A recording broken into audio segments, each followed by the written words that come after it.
তামিলনাড়ুর তিরুভাল্লুর জেলায় একটি সি ফুড প্রসেসিং ইউনিটে ভয়াবহ অ্যামোনিয়া গ্যাস লিকের ঘটনা ঘটেছে। এই বিষাক্ত গ্যাস ছড়িয়ে পড়ার ফলে এখনও পর্যন্ত অন্তত 7 জন শ্রমিকের মৃত্যু হয়েছে। অসুস্থ হয়ে পড়েছেন 67 জনেরও বেশি। তাদের মধ্যে বেশ কয়েকজনের অবস্থা অত্যন্ত আশঙ্কাজনক। স্থানীয় ও প্রশাসন সূত্রের খবর, রবিবার তামিলনাড়ুর তিরুভাল্লুর জেলায় পেরিয়াপালায়মের কাছে কান্নি কাইপ্পের এলাকার সেন্ট পিটার্স পল সিফুড এক্সপোর্টস হঠাৎই অ্যামোনিয়া গ্যাস লিক হতে শুরু করে। মুহূর্তের মধ্যে কারখানার ভিতরে থাকা শ্রমিকদের শ্বাসকষ্ট শুরু হয়ে যায়।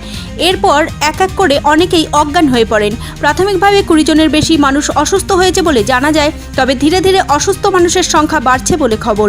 এদিকে জেলা প্রশাসনের কাছ থেকে খবর পাওয়ার পরই আরক্য নামে থাকা আপাতকালীন উদ্ধারকারী দল NDRF এর 4th ব্যাটালিয়ন একটি বিশেষ কেমিক্যাল, বায়োলজিক্যাল, রেডিওলজিক্যাল অ্যান্ড নিউক্লিয়ারকে ঘটনাস্থলে পাঠায়।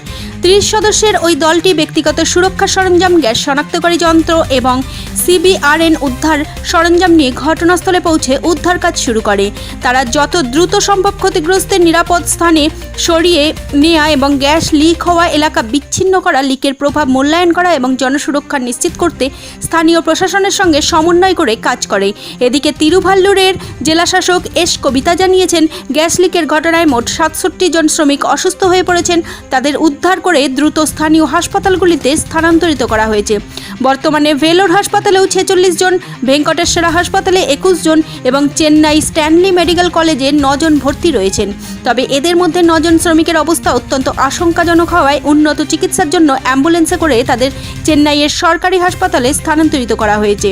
এই মর্মান্তিক দুর্ঘটনার খবর পেয়েই কড়া পদক্ষেপ করেছেন তামিলনাড়ুর নতুন মুখ্যমন্ত্রী সি জোসেফ বিজয়। ঘটনার আসল কারণ অনুসন্ধানের জন্য তিনি একটি 3 সদস্যের উচ্চ পর্যায়ের তদন্ত কমিটি গঠনেরও নির্দেশ দিয়েছেন। তদন্ত কমিটিতে থাকবেন শিল্প, নিরাপত্তা ও স্বাস্থ্য অধিকর্তা, তামিলনাড়ু দূষণ নিয়ন্ত্রণ বোর্ডের সদস্য সচিব এবং জনস্বাস্থ্যের অতিরিক্ত অধিকর্তা। মুখ্যমন্ত্রী নির্দেশ দিয়েছেন, এই কমিটিকে আগামী 24 ঘন্টার মধ্যে একটি অন্তর্বর্তীকালীন রিপোর্ট এবং আগামী 3 দিনের মধ্যে চূড়ান্ত তদন্ত রিপোর্ট আকারে জমা দিতে হবে। পাশাপাশি ক্ষতিগ্রস্তদের সব রকমের চিকিৎসা সহায়তা নিশ্চিত করতে হবে।